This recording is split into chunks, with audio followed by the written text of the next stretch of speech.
Tharĩkĩro ya ica ikuhĩ mwena wa Riverside na ĩrĩa yatigire andũ 24 matete mĩoyo yao nĩ ĩrehete ũrugarĩ wa ũhagũku wa ũgitĩri gũkũ bũrũri-inĩ, ũndũ ũrĩa ũracũngĩrĩirie thirikari na anyiti itemi matiganĩte kwĩyumĩria nĩguo kũng'ethanĩra na ciĩko ici. Our country is going to win this fight.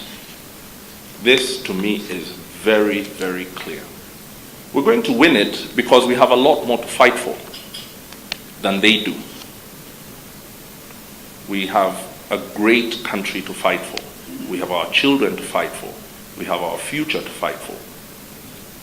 Kenyans fought an empire because we could not stand the humiliation of colonialism.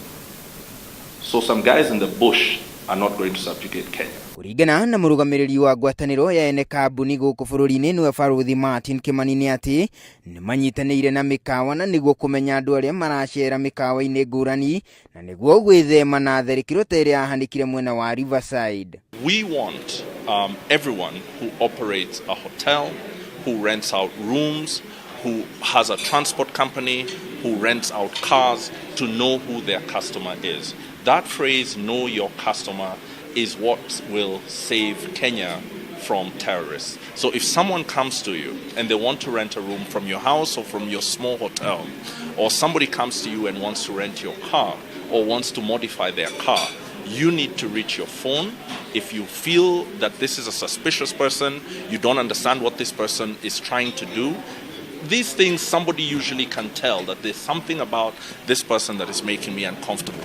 Pick up your phone and call the police and we will respond. Kahinda-inĩ o kau Kĩmani nĩ anyitĩte mbaru ikinya rĩa thirikari rĩa gwĩtĩkĩria arangĩri a andũ kĩũmbe kũheo marũa ma bũndũki nĩguo kũmahe ũhoti wa kũng'ethanagĩra na itoi rĩrĩa ciamahithũkĩra. Ĩndĩ akahinyĩrĩria no nginyagia arangĩri aya mambe maheo mathomo ma kũhũthĩra bũndũki.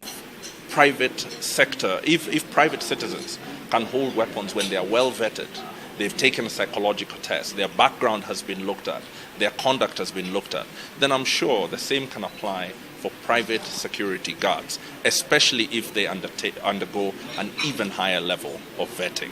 Gũkĩrĩ ũguo Kĩmani nĩ agathĩrĩirie ũnyitanĩri wa nyũmba cia mohoro harĩ kũhũrana na wĩkinaĩ, ĩndĩ akamatara kwaga kũgwetaga marĩtwa ma ikundi cia wĩkinaĩ nĩguo kũmaima ngumo ikundi icio.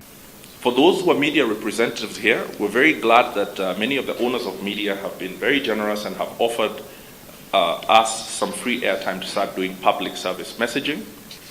After 14 Riverside, I even had some advertising firms coming and telling me we want to do some pro bono work. So we're soon going to have a lot of public service messaging going out into the media so that Kenyans know how to watch out for a risk and what to do when they see a risk. So you are our crucial partners.